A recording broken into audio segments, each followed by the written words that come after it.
U kontinuitetu godinama unazad Vojska Srbije propada. Smanjuje se njeno brojno stanje, smanjuje se njena sveukupna borbena gotovost. Aktuelna vlast ne brine o interesima vojnika i svih službi bezbednosti u državi Srbiji.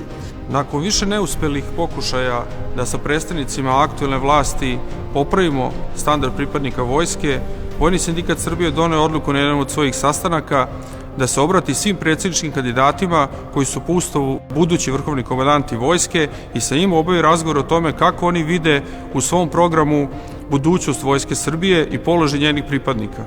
Od 11 predsjedničkih kandidata našem pozivu se odazvalo svega 4 kandidata. Među njima i gospodin Boško Obradović i mi smo na tome zahvalni. Mi danas ovaj sastanak nećemo iskoristiti i nećemo ga zloupotrebiti da uđemo u politički proces, jer to ne priliči pripadnicima vojske.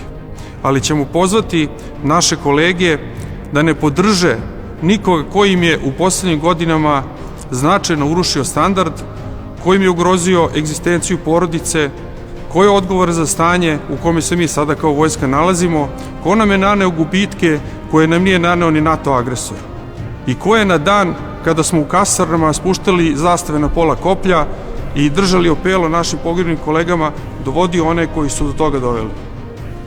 Pozivam vas da u danima koji predstoje podržite vaše porodice i državu Srbiju.